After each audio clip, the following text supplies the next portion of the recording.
Hello and welcome to the latest episode of the COYGIG podcast. Kathleen McNamee here with you. Feeling slightly happier than I was the last time that we spoke to you all, now that we've had a little bit of distance from the international window. And so a good Irish showing, you would say, over the weekend as well, which is always very nice to hear. Joining me to talk about all things in the league. And there was actually, beyond the football, even just off the pitch, there was an awful lot happening this weekend, is Karen Duggan. Karen, how are things? Things are good. I cannot complain because the That's season good. hasn't started yet, so I'm still I'm still okay after my weekends.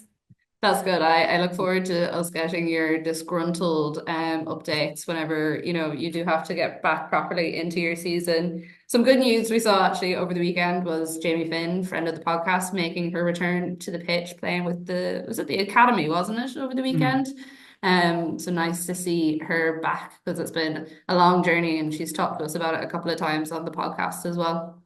Yeah, so delighted to see her back. Obviously, she kind of gave us snippets of how hard she's worked to get to where she is on the podcast, but I think that's only skims the surface of what she's gone through since her injury.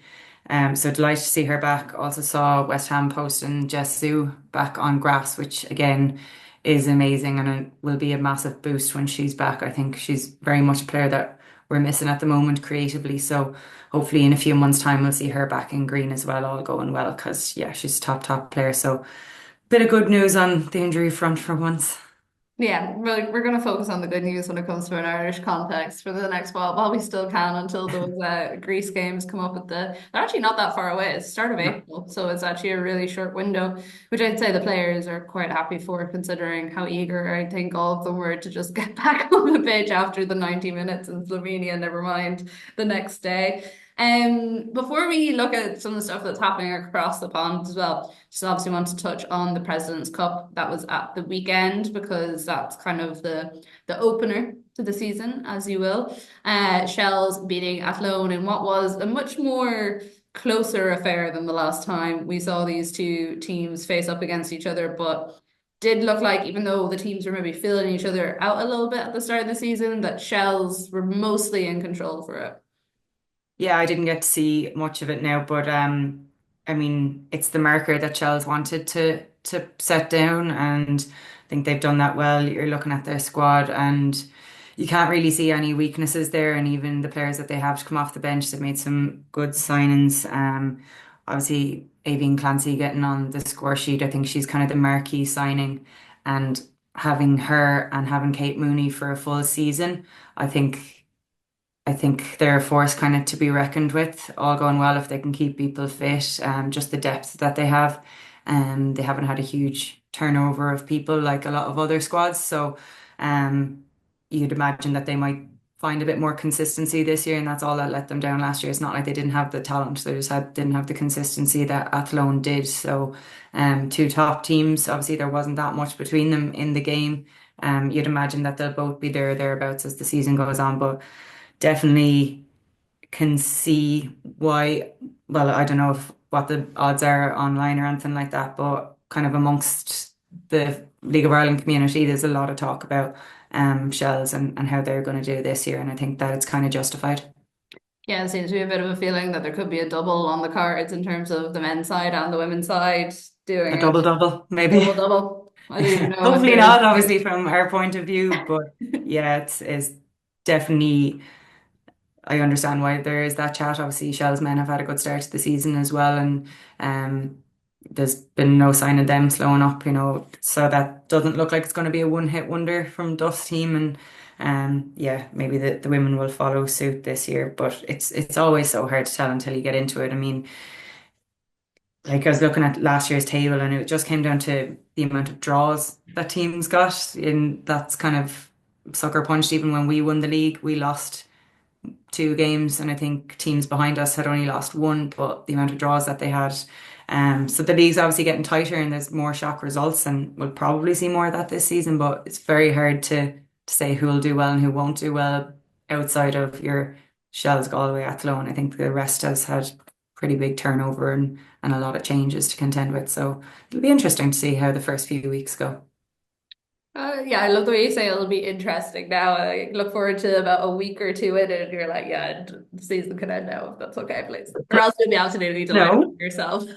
No, in fairness, I have to say, like, we've brought in some young players, but they're excellent. They really are excellent players, and it's just a matter about gelling and how much we can mature quickly under the new management who've also been brilliant. They've been so committed and have brought kind of a different energy to what we're used to. So yeah, it again, it's a bit of an unknown, but I think we're pretty happy with how pre-season has gone, all in all, when you consider like the depth of change we've gone through over the last couple of years and what we're contending with in terms of other teams being able to offer more facility wise and resource wise. But yeah, I have to say the girls have been excellent, and yeah, really proud of how we've come together. And hopefully it'll be reflected on the pitch, but we might have to be patient. Just one of those wait and see things. The thing with our league is because it's similar to the English league. If you slip up early on, like we've seen Man City do in previous years, it's very hard to claw it back quickly when when you're only playing each other twice. So a good start is key. So hopefully we'll get off to that against Cork on Saturday. Yeah, you're at home to Cork, 5 o'clock kickoff there. All the games are on Saturday. So Treaty are playing Waterford, that's at 3 o'clock. Sligo against Bows, also at 3. At 4, you've Shells versus Shamrock Rovers. Scarlet Heron of this parish will be lining out for that one. Then at quarter 5, Athlone versus Wexford, and then 5 o'clock, Galway versus DLR Waves. That's the first round of fixtures.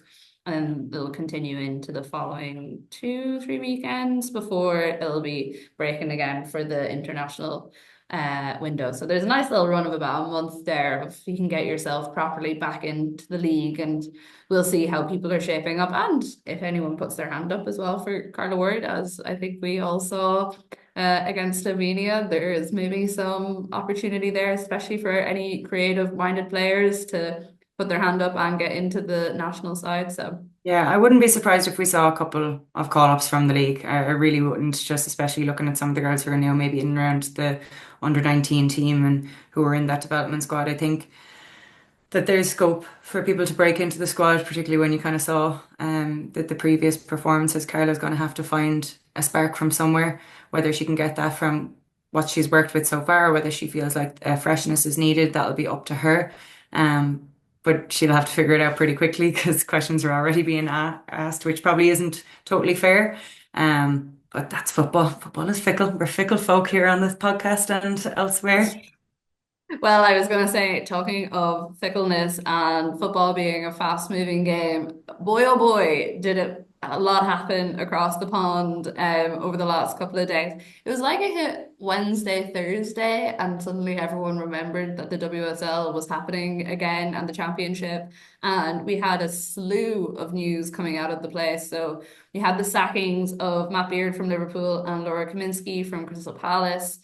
A lot of talk that maybe neither of those were particularly unfair. And then we also had that meeting on Friday where the Women's Professional League Limited, who is the group that took over the running of the WSL and the championship from the FA, and proposed that relegation will be scrapped from the WSL in the 2026-27 season until the 2030-31 season. So that's for the next 4 years, essentially. Now, for anyone who wasn't following this story, we'll come back to the manager sackings as well, because there's plenty in those. The proposal is basically that it would expand both the league and the championship to 16 teams. Relegation, as I said, would be reinstated in 2030-31 season, but also not guaranteed. So they would kind of go into it as a rolling thing to see if they wanted to bring it back. From the 23 WSL and championship clubs who were at the presentation on Friday, no one has really publicly come out and said anything, but sources in The Guardian and The Telegraph reporting that it was cautiously welcomed. And interestingly enough, it's not the relegation issue that a lot of teams are worried about. It's how they will define who is getting promoted. So one of the models under consideration was that rather than it be, say, a playoff or whatever happens on the pitch, it would be more of a licensing system similar to what they have in rugby league. For anyone that's listening to us, Karen is rolling her eyes as I go through these details. So I think the teams are obviously pushing that it'd be whatever happens on the pitch. it seems to be that they're leaning more in favor of a playoff situation, similar to what you have between the Premier League and the Championship at the moment. Any proposal, it's basically they have said that they are happy enough to continue talking about this until the end of the season, which isn't actually that far away for such a big change. It will need a two-third majority, and at least eight clubs from both structures must vote for any change to a relegation promotion structure in each division. So there's a lot to take in there, Karen. I know we were chatting about it a little bit earlier. By and large, anything I have seen from fans or anything I have talked to, I was chatting to a few people downstairs in the off the ball offices about this earlier as well, hates the idea of relegation being scrapped. Yet it seems like there's a bit of a taste for it within the structures themselves.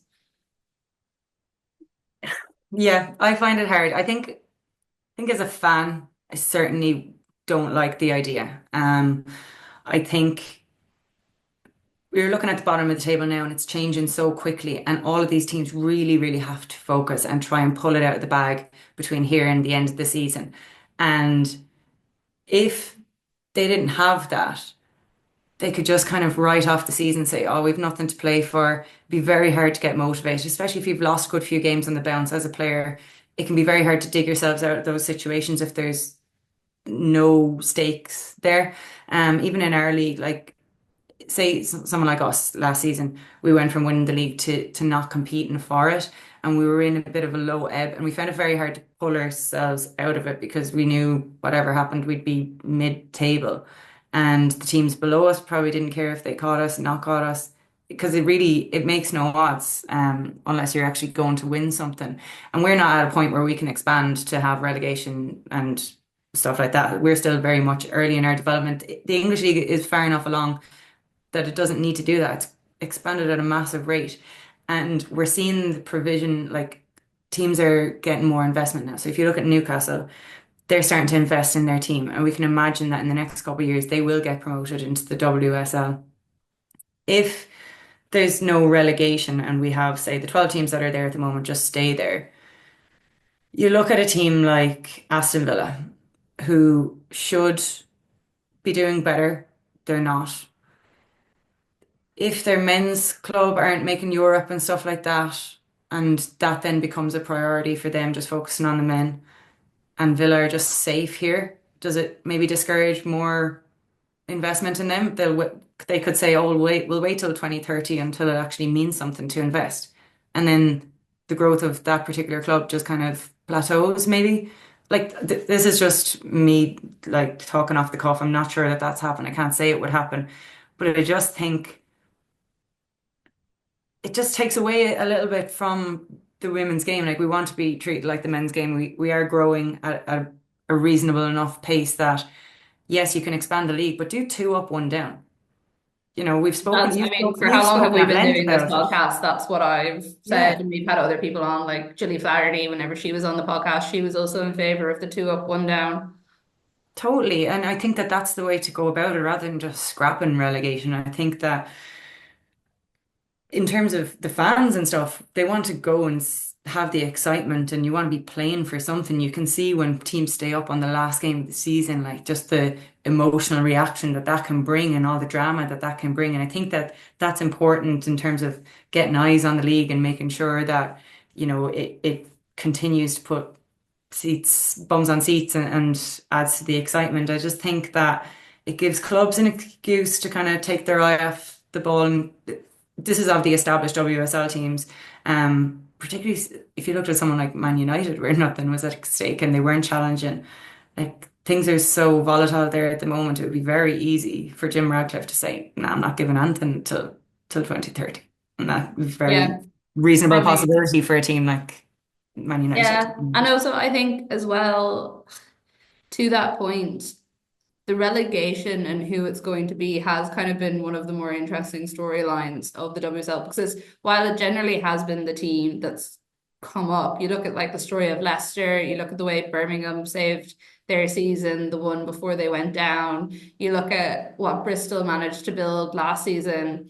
Even I know Crystal Palace have just got rid of their manager this year, but like also they look likely to be the ones to go down. But when we looked at the fixtures just before the international break, it's not really a given, especially with some of the performances that Villa have put in. And instead, in the years I've listed, Chelsea have won the title 5 times, and it's been a pretty clear win. Most of it hasn't really been all that entertaining. I just think you take away a lot of the jeopardy from things if you get rid of, and maybe it'll promote more interest in the championship if it does go to a playoff. Like that would be really exciting. But also, they're making a massive leap in assuming that these teams are all going to put more money into their clubs because the opportunity to stay in the WSL is there. And until I actually see any sort of proof that that is going to happen, or that I know they did say there was some sourced information in some of those articles that I mentioned earlier that said they were talking to the likes of Newcastle,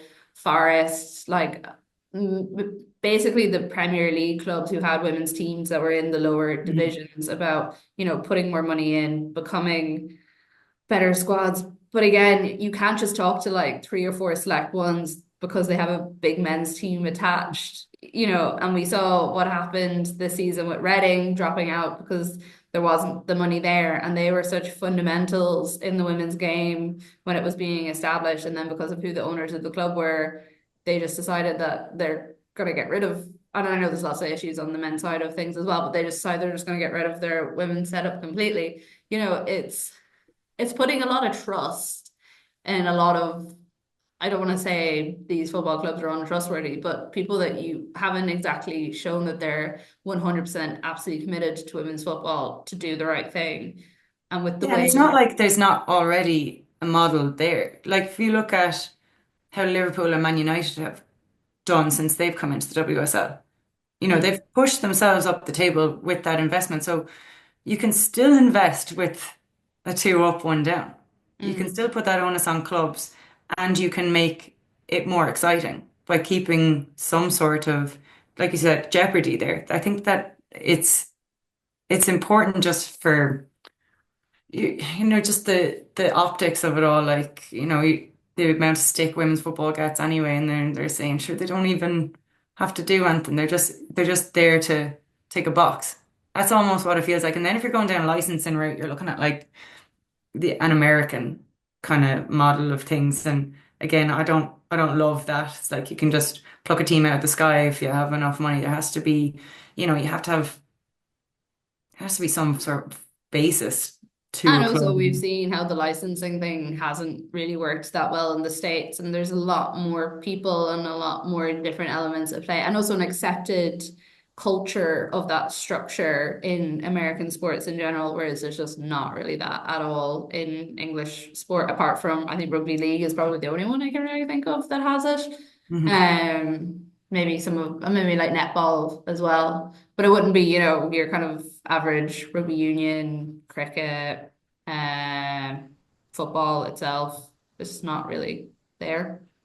Yeah, look, maybe we'll be proved wrong, but like you say, we've kind of been talking about Chelsea having this league wrapped up in for a while now. Obviously there's been a few little twists there in the last few weeks, but it really is when it comes down to it, the last few games, it's the relegation battle that's going to pique our interest and the thing that can change most quickly. And I like the idea of a championship playoff. I do think that will get eyes there. But again, first goes up, next four go into a playoff, adds to a huge amount of excitement.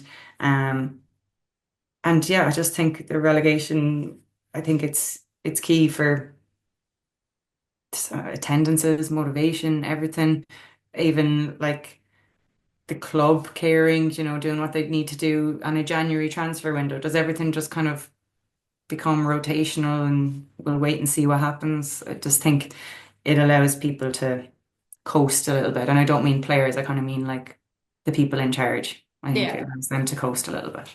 No, definitely. And it takes a lot of the responsibility away from them unless the league is going to put some structures into place where they are going to chase them or have some sort of, I know you have to pass, the certain minimum criteria or whatever, but even that throws a whole like level of questionability into things. Like what happens if you win the playoff but you don't actually hit criteria for going up into the WSL. Is it just the next person? It just sounds messy to me, but we will follow this one with interest over the next couple of weeks because I very much doubt it is the last that we have heard of it.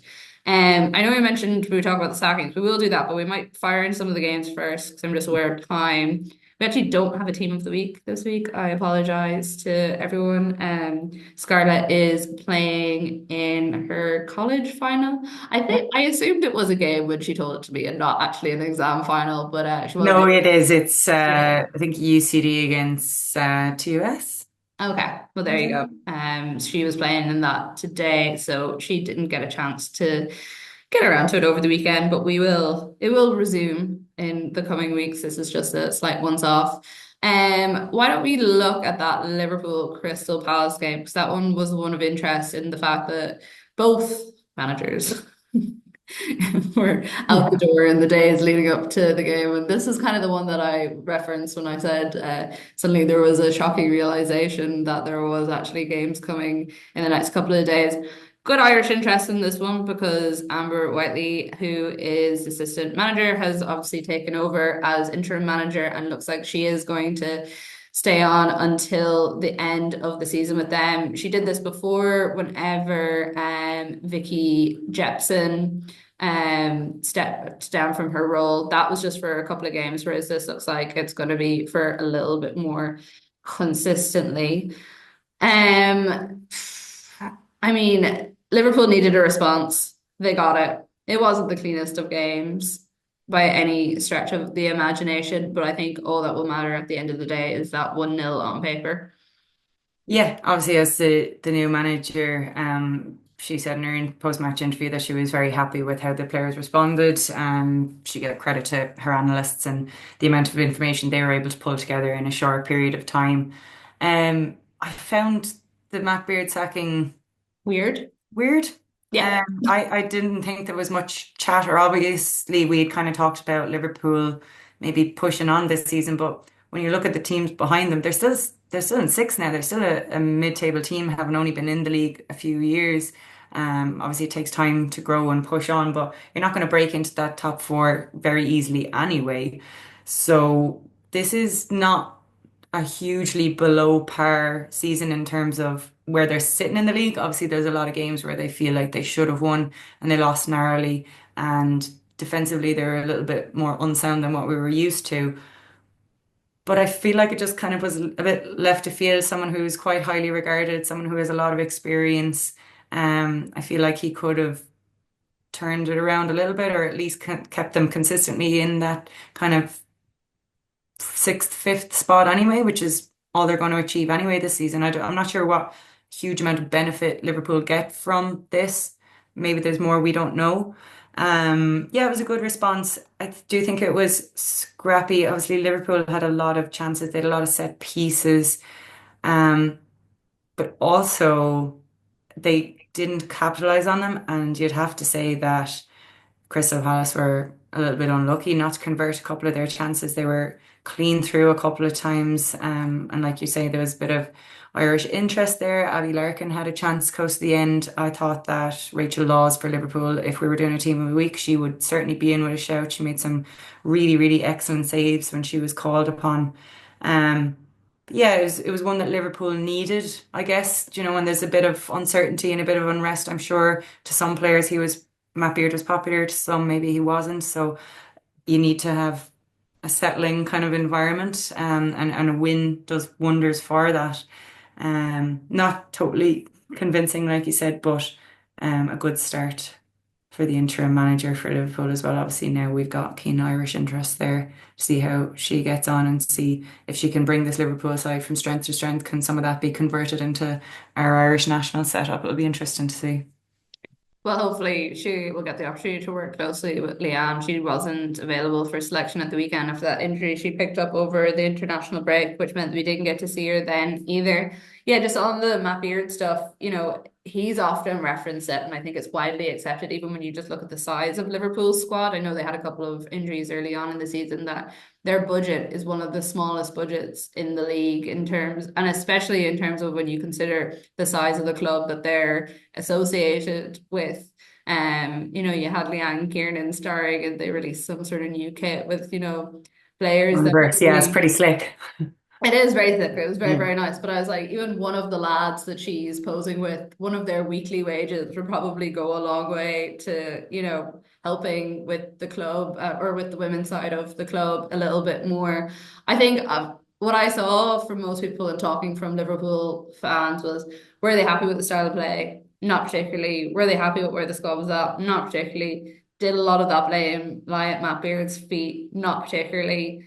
There seemed to be a general feeling that with what he was working with, he was doing the best he could. He is also still the only manager that they had in history now, not in this reign, in his initial reign when he was there in 2013-14, to bring them any sort of silverware. Or recent, if you can count the last 10 years as recent silverware. So it does seem unfair. I don't know what it achieves either. I think you leave him there until the end of the season and you're having conversations and you're saying, look, not really sure if this is going to last beyond the summer, but also don't want to upheave things. And also it seemed like he got on quite well with the players. Anyone that yeah, you speak to Leanne or you even see how a lot of other players who have had him as a manager over the years, there always seems to be a good bit of respect out there for him. So I'd be surprised if he had totally lost the dressing room in that window.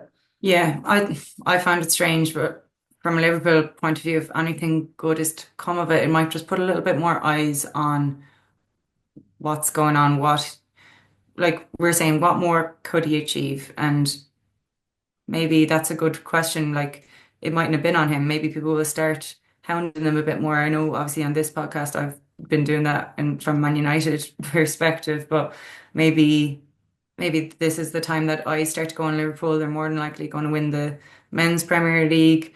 And if this team is continuing to stay in that mid-table realm and people not really any manager not be able to drag them through just because of resource constraints. And maybe people will start to get a bit more vocal around it. I hope they do. Because like you say, if we're going building this WSL with all the big teams in it, Liverpool have to be in there and they have to find a way to start competing. And again, it's gonna come down to the attention that's paid to the team. So hopefully that's triggers it a little bit. Yeah, well, in the context of that, you mentioned Manchester United, and despite another good performance from them at the weekend, another win, another clean sheet, that's not what we're talking about when it comes to Manchester No. United. So there was, I think this has been rumbling on for a while because I definitely have seen stuff about it before, but to anyone who didn't see, United beat Leicester 2-0 at the weekend. It was their 10th clean sheet of the season. They're in second place. They're doing very well, except everyone was talking about Gize and her statement. So she came on as a substitute for the game. Now, she didn't directly reference United in what she said, but there was a very quick follow-up article in The Guardian with her agent referencing some things that had happened. So she said on Instagram, staying in a place where we don't feel happy is an agonizing and lonely feeling. Every day seems heavier, and the simple fact of being there becomes a burden. The environment, which should be welcoming, becomes a field of discomfort where inner peace is difficult to find. So she left the club on compassionate leave in January because her brother very sadly passed away. And her agent talked to the Telegraph and said that during this time, United attempted to loan her out to other clubs while she was attending the funeral, which is just generally a awful thing to do. Something that we're much more accustomed to seeing in terms of players being loaned or transfers happening without players knowing in the US than we do more commonly in England. Now, United's spokesperson said, we continue to support her in her well-being and are continuing to look for options which suits all parties. And the general feeling from United was that they did want to try and keep her until the end of the season, but with the NWSL system open at the moment for transfers because they're just about to start their new season, it seems that she may be heading to Gotham. Karen, we've said this a lot of the transfers that have come out of Man United in particular, that they're not great at giving people their flowers or at treating them well at the end, no matter if they're a relatively new one, like Izzy's been there since 2023, which is still a significant amount of time, or you look at some of the transfers that happened over last summer and January as well. Yeah, I mean, not their strong suit, transfers, and both on the men's side or the women's side. And this kind of if there's truth to it, it kind of reeks a little bit, just in terms of how you treat people with respect.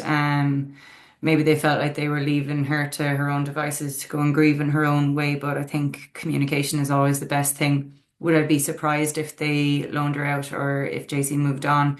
Not particularly. I don't think she made the impact that everyone hoped she would when she first signed.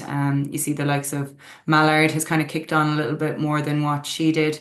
And maybe wasn't tipped to do that. We thought that JC coming from Barcelona would be, a really good signing. But didn't bring what Man United needed, which was a replacement to Russo, someone who can get goals consistently. Not to say that she's not a good player on her day, because she really is. She has all the attributes, just hasn't been able to quite put them into And you play. just don't fit a team. That's fine. Yeah, and that happens, and that's fine. But I hope that this isn't what happened, because, obviously compassion and respect for humans should come first. It's not always the case in football. We're more accustomed to seeing that on the men's side, being a bit more of a harsh reality because there's a lot more money involved. Um, so it's disappointing. And for Man United, it's really not what they need, because she's bound to have a lot of friends in that dressing room. And if she feels she has been disrespected and her teammates feel that that's the case, it can cause unrest. And Man United are on a really, really solid run. Like you said, 7 wins on the trot in the WSL, 10 clean sheets this season. They're doing very, very well with the squad that they have. I still think that they should have added more, but the players have they're riding a wave at the moment, and they seem to be looking like they're enjoying it and playing well.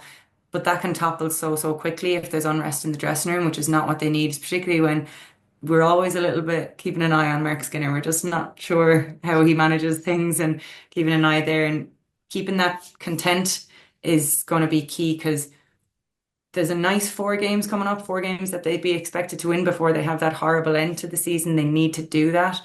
And dropping points to any of these teams now could be catastrophic, and it could be as simple as unrest, because on paper, the way Man United are playing, they should win all those games. They should put themselves in a very strong position to get a Champions League spot. I just hope that this doesn't derail all the work that's been done. And I hope, well, firstly, I just hope it's not true. Like, but yeah, we'll have to kind of wait and see how the story unfolds a bit more. I think we've seen on the Irish side that there's sort of a way you treat people in the staff, and we've had our own issues in the last couple of weeks, and we don't want to see any kind of culture of that come into the women's game. But yeah, I guess we'll just have to see how it unfolds and if it will cause any unrest in Man United, because yeah, they were look they didn't cough up too many chances yesterday. Again, they looked quite solid. Um, didn't create a huge amount for the possession that they had, but I think when they got those couple of first half goals, plus they probably should have had a penalty as well. Don't think they were ever in danger of losing that game. No, I don't think so. And it will be interesting, as you say, to see how they kind of manage this, because I think managing relationships is going to be the key thing for them going forward, as much as managing things on the pitch. The team who are not managing things on the pitch is Aston Villa. Oh God. And you have to feel bad for their poor manager, who's just newly appointed, Natalie Arrow. She's already in the history books. Only the second manager to lose her first 3 WSL games without scoring. And I think generally you thought she'd come in, there might be a bit of change. I don't think we expected a clear bounce, because they'd lost too many good players. Things had been going so badly for them that it was going to take some time, but they might not have time. And you look at the Everton side that they're playing, they've had a little bit of a bounce back over the last couple of weeks. But again, a team you could very easily get some points off. Yeah, and I don't think the Everton squad on paper you'd say is much stronger than the Aston Villa squad, particularly not the No, starting definitely not. 11, but they just can't get it right. They look so vulnerable. Like a team like Everton, who have struggled to create a huge amount of chances, they got their goals very easily. I feel like it's very, very disappointing. And yeah, I feel bad for the new manager, but Aston Villa have the least amount of points in the league in 2025. They're 4 points ahead of Crystal Palace. And honestly, some of the games Crystal Palace have come closer than Aston Villa did. Aston Villa will play some nice football in patches, but they're just I don't know. There's something not right there, and yeah, I feel for the new manager coming in because it feels like there's a big job on there now, which we just didn't expect it at the start of the season. I didn't anyway. I actually thought that still on paper they've got very good teams. Like you're looking at the front line there, Nobbs, Robinson, Daly, they'd Missy Kearns to come on. They're not a bad team. You've got Patton, who we know is experienced and can play very well when she's surrounded by the right team. But again, like we saw in the Irish game, if you don't have your setup right, if you don't have your midfield solid, you expose centred defenders, and Everton got through a little bit too easy.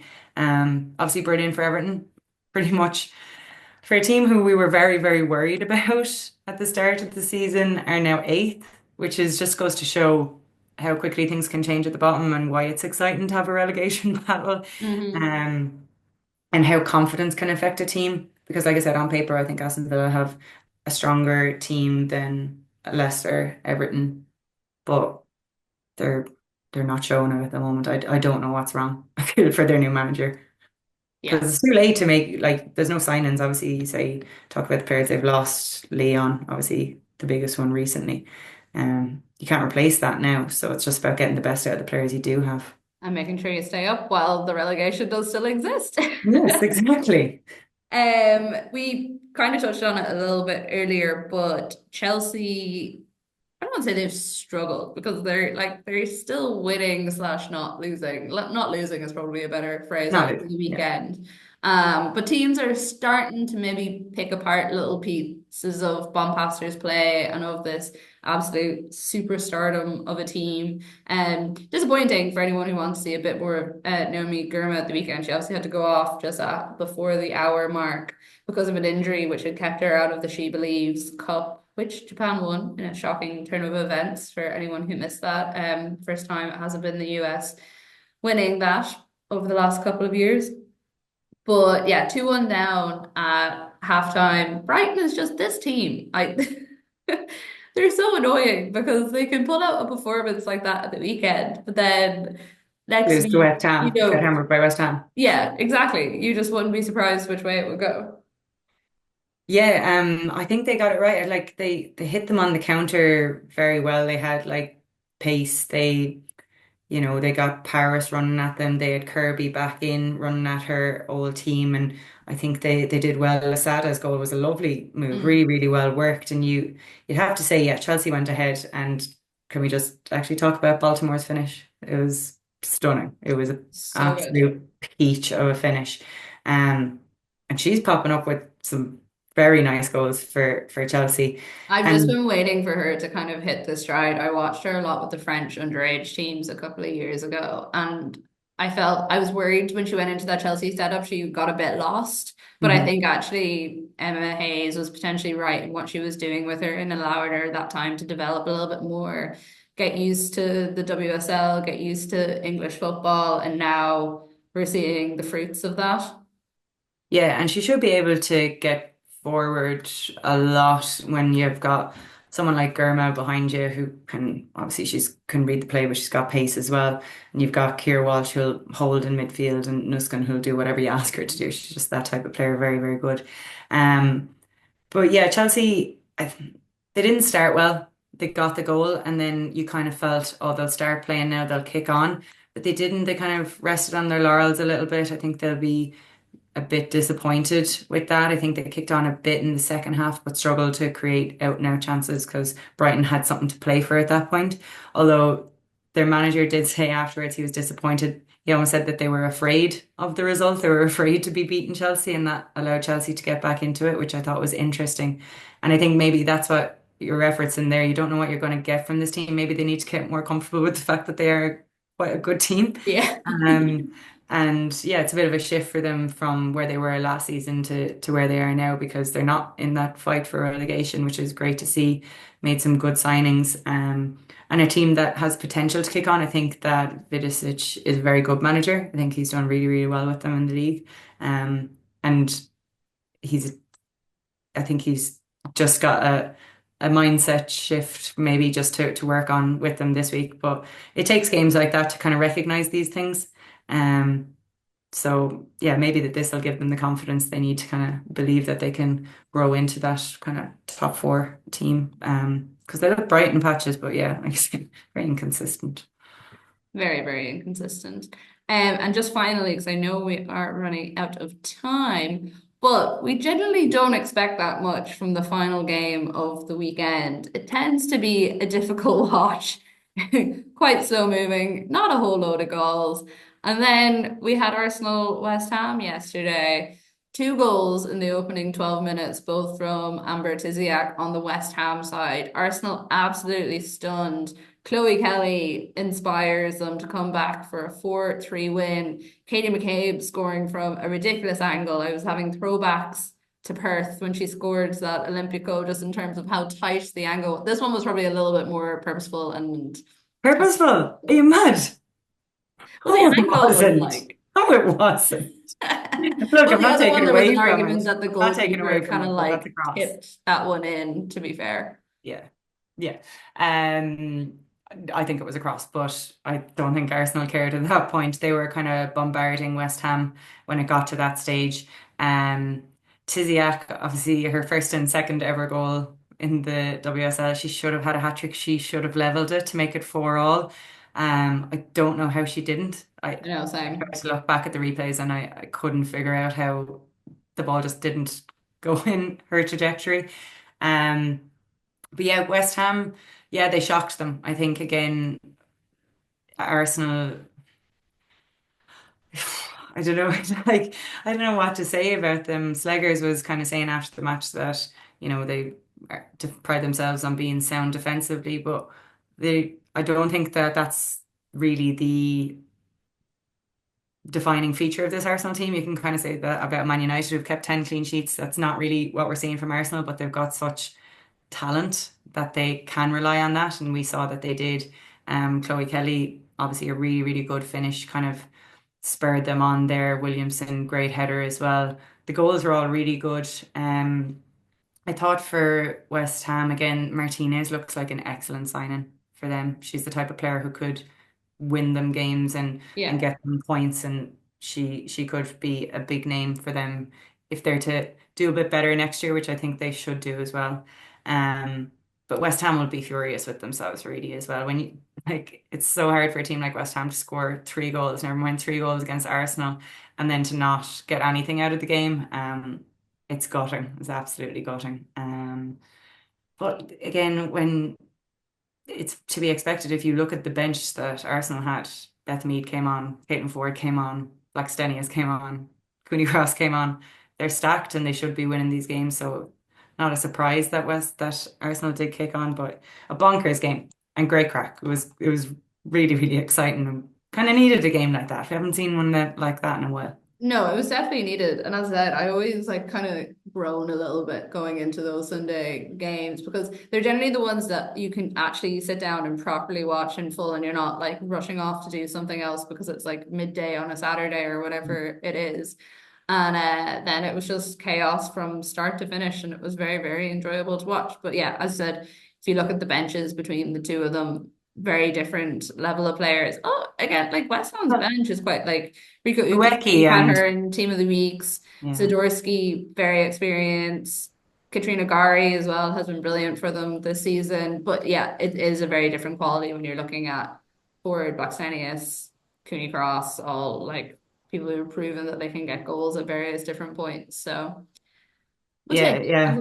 And it's actually a really, really big win for Arsenal just in terms of the the top three or top. I was gonna say Obviously, the I title, think but like the top. yeah, they still see themselves, I would think, as at least getting that second place spot.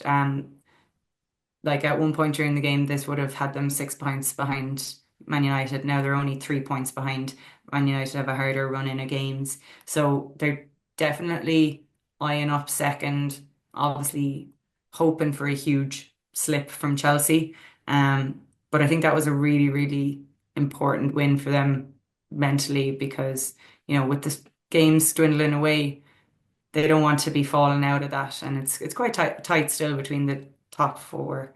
Um, Part of me still expects Arsenal to leapfrog Man United, just I don't because know of if it's gonna who they are and the happen. quality that they have if they can hit form. But yeah, remains to be seen. Remains to be seen which one of us will be celebrating the Second brilliant place. achievement of coming second or third at the end of the season. No one is capturing Chelsea. Karen, thank you very much, as always. The COYGIG Pod on Off the Ball is brought to you by Cadbury, official snack partner to the Republic of Ireland women's national team. Reminder again about those fixtures coming up the weekend. Karen back on the pitch alongside all the other players in the league. So definitely do try and get along to some games or follow along on the coverage because any and all support for it is great. And it means that we'll just get to see more and more of it. But for now, we will leave you all and we hope you have a very good week.